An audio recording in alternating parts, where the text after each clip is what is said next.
আসসালামু আলাইকুম। DMRC online ক্লাসে তোমাদের স্বাগতম।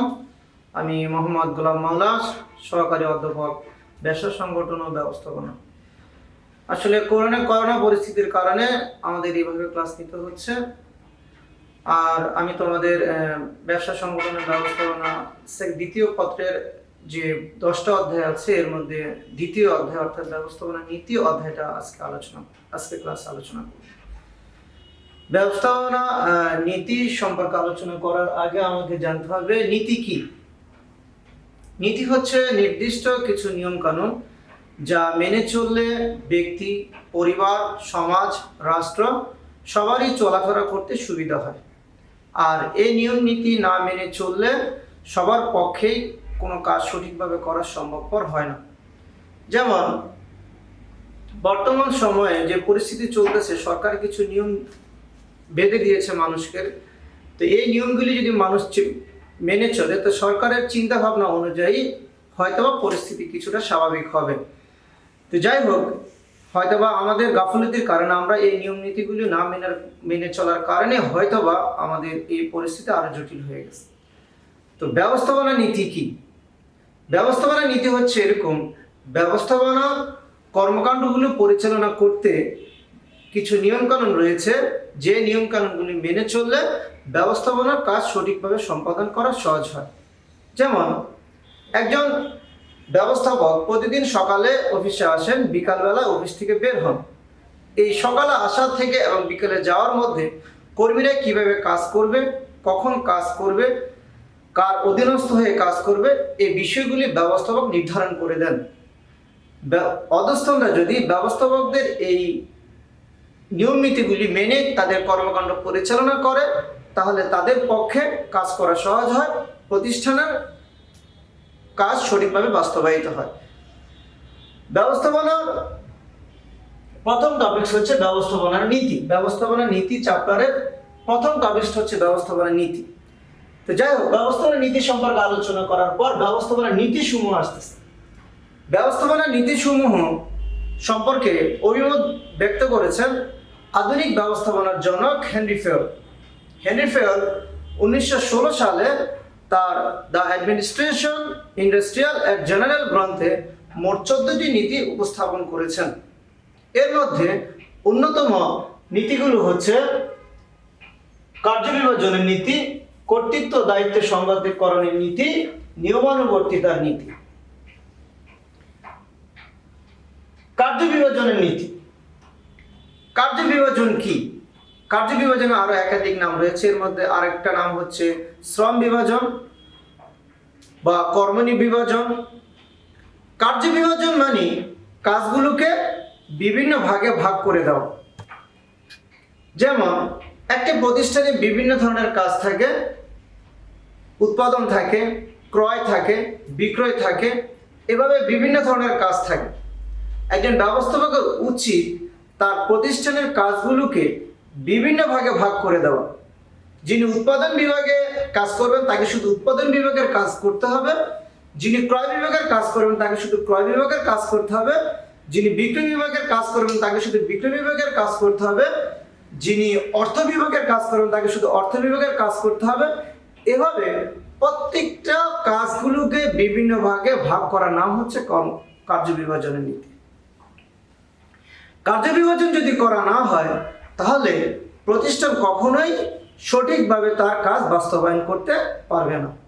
এজন্য ব্যবস্থাপকের উচিত প্রথমেই তার প্রতিষ্ঠানের কাজগুলোকে বিভিন্ন ভাগে ভাগ করে দেওয়া এবং যে যে কাজের যোগ্য তার যোগ্যতা অনুযায়ী তার কাজ অর্পণ করা।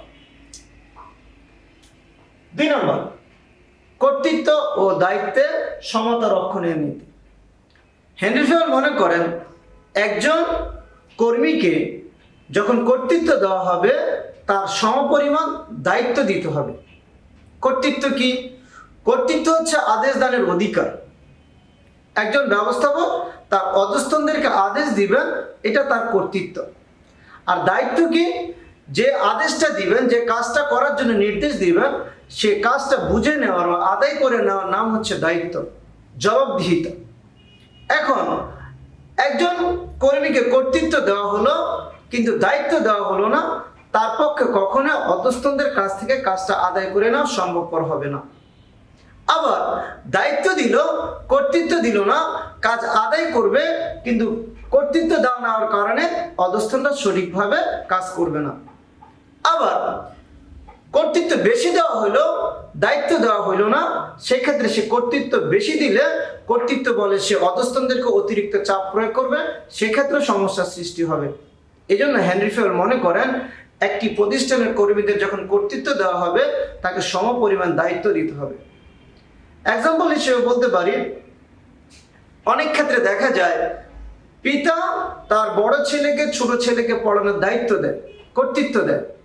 এখন দেখা গেল বড় ভাই হিসেবে ছোট ভাইকে পড়া আদায়ের জন্য পড়া দিচ্ছে, পড়া নেওয়ার সময় যখন তাকে অতিরিক্ত মারধর করে তখন বাবা তাকে নিষেধ করে কিন্তু এক্ষেত্রে দেখা যায় তাকে কর্তৃত্ব দেওয়া হলো ঠিকই, দায়িত্ব দেওয়া নেওয়ার কারণে সঠিকভাবে সে পড়াটা আদায় করতে পারছে না। এটা হলো কর্তৃত্ব দায়িত্ব সমতা রক্ষণের নীতি। 3 নম্বর নীতি হচ্ছে নিয়মানুবর্তিতার নীতি। এই নীতিটা প্রতিষ্ঠানের জন্য খুবই গুরুত্বপূর্ণ।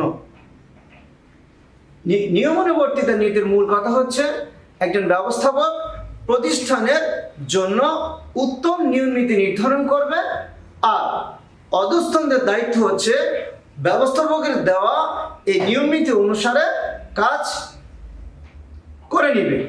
অর্থাৎ ব্যবস্থাপক যেই নিয়ম নীতি নির্ধারণ করবে, অধস্তন ওই নিয়ম নীতির প্রতি শ্রদ্ধাশীল থাকবে। এটার নাম হচ্ছে নিয়মানুবর্তিতার নীতি।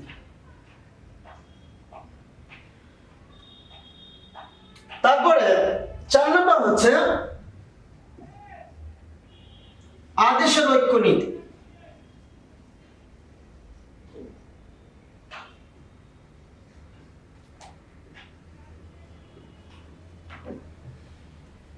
আদেশের ঐক্য নীতি। আদেশের ঐক্য নীতির মূল কথা হচ্ছে একজন কর্মী শুধুমাত্র একজন ব্যবস্থাপকের কাছ থেকে আদেশ প্রাপ্ত হবেন। একাধিক ব্যবস্থাপক কোনো কর্মীকে আদেশ দিলে তার পক্ষে কোনো কাজ সঠিকভাবে সম্পাদন করা সম্ভব না। উদাহরণস্বরূপ বলতে পারি, একটা প্রতিষ্ঠানে ব্যবস্থাপক হিসেবে একজন ব্যবস্থাপক একজন পিয়নকে একটা ফটোকপির দায়িত্ব দিল, অন্য আরেকজন ব্যবস্থাপক তাকে চা আনতে বলল। এক্ষেত্রে দেখা গেল 2 জন ব্যবস্থাপক তাকে কাজের আদেশ দিচ্ছে পিয়নকে। এক্ষেত্রে দেখা গেল পিয়ন কার আদেশটা মেনে চলবে, তখন দেখা যায় পিয়নের পক্ষে কাজটা সঠিকভাবে সম্পাদন করা সম্ভব হচ্ছে না। এই যে এই বিষয়টাকে হেনরি ফেল দ্বৈত অধীনতা নামে আখ্যায়িত করেছেন।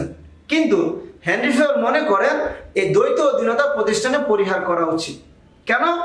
যদি দ্বৈত অধীনতা পরিহার করা হয় তাহলে ব্যবস্থাপক পিয়নের পক্ষে কাজ সঠিকভাবে বাস্তবায়ন করা সম্ভব, কারণ এক্ষেত্রে সে শুধুমাত্র একজন ব্যবস্থাপকের কাছ থেকে আদেশ পাবেন। এর নাম হচ্ছে আদেশের ঐক্য নীতি।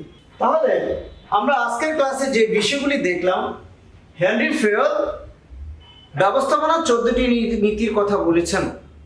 এই 14টি নীতির তিনি তার ইন্ডাস্ট্রিয়াল অ্যাক্ট জেনারেল গ্রন্থে উপস্থাপন করেছেন 1916 সালে।